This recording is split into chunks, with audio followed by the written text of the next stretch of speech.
Terrori i Albin Kurtit po merr fund dhe i takon shtetit e Serbisë të ruaj popullin serb në Kosovë, tha drejtori i zyrës për Kosovë dhe Metohi Petar Petković në hapjen e stendës së zyrës në panairin e 68 ndërkombëtar të librit në Beograd. Siç tha ai, Kosova dhe Metohia nuk janë vetëm një burim shpirtëror dhe një shtyllë e identitetit kombëtar serb, por edhe një burim kreativitetit të popullit ton që krijon atje. Krijuesit tan nga Kosova dhe Metohia janë thelbi i ringjalljes së fjalës dhe mendimit ton të shkruar, tha Petković. Në një total prej 12 stendash, zyra për Kosovë dhe Metohi prezantoi botime nga më shumë se 100 autor, duke përfshirë monografi mbi përndjekjen e Marsit dhe shkatrimin e varrezave serbe në Kosovë dhe organizoi gjithsej 60 orë programesh, fjalimesh për vizitorët e panairit.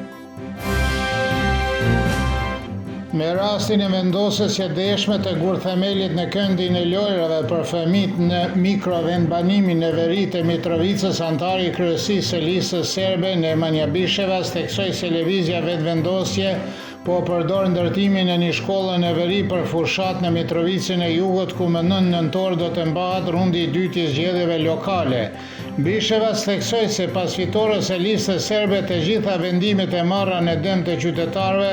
përfshirë atë për ripërdorimin e tokës, do të ndryshohen. Profesori Nejmedin Spahiu nga Mitrovica e Jugut thotë se Kosova online se vendosja gurthemelit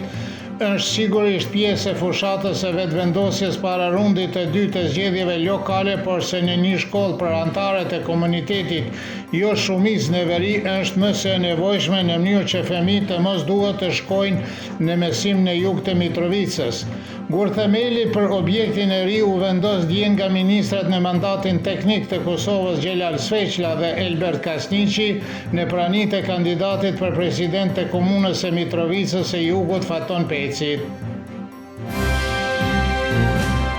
Diplomati amerikan dhe ish ambasadori në OSB Mike Carpenter tha në një intervistë për Kosova Online se sigurisht që mund të pritet zgjedhje në Kosovë për të zgjidhur krizën aktuale, pasi propozimi i përfaqësuesit për përbërjen e qeverisë së re të Kosovës Albin Kurti nuk mori mbështetjen e shumicës së deputetëve.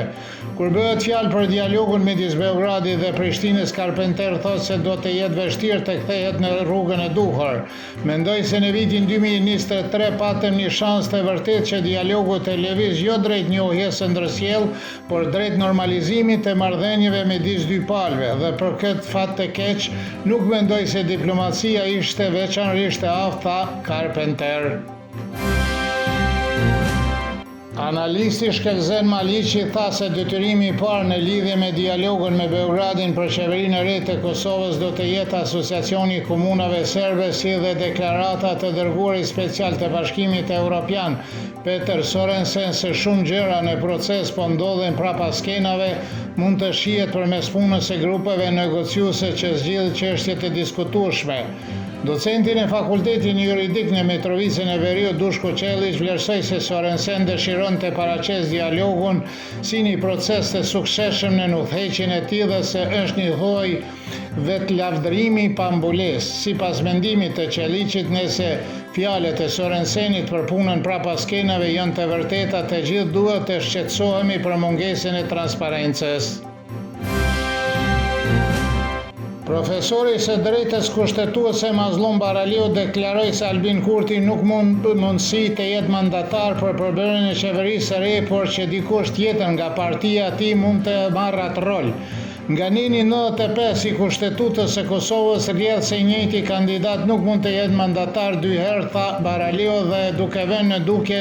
se një kandidat tjetër nga partia e tij është e mundur nëse ai dëshmon para presidentes të vendit se ka arritur të mbledh 40 nënshkrime për seancën e kuvendit dhe me pas ka siguruar 61 vota të sigurta për të formuar shumicën minimale për zgjedhjen e qeverisë së re. Analisti politik Artan Demhasaj beson se qeveria aktuale në mandatin e saj teknik nuk duhet të propozojë buxhetin e Kosovës pasi mandati i saj ka skaduar. Si thot ai, e tërë çfarë mund të bëjë qeveria është të miratoj disa ndryshime të vogla në mënyrë që të ketë pagat të sektorin publik në janar dhe shkurt dhe zgjedhjet e parakohshme duhet të mbahen sa më shpejt të jetë e mundur në mënyrë që të formohet një qeveri legjitime sa më shpejt të jetë e mundur. Kolegu i tij Blerim Burjani nga ana tjetër thot se qeveria aktuale në mandatin teknik duhet të propozojë një buxhet sepse Kosova nuk mund të bllokohet dhe se kjo duhet të ndodhë pavarësisht kufizimeve ligjore të mandatit të qeverisë teknike. Moti nesër në Serbi do të jetë me vranësira mesatare dhe i ngrohtë pritet shi në mbrëmje dhe gjatë natës në Vojvodin do të fryjë relet jugore her pas here e fortë në zonën e Koshavës. Temperaturat e mëngjesit do të sillen nga 0 deri në 10, kurse ajo maksimale ditore nga 18 deri në 24 gradë Celsius.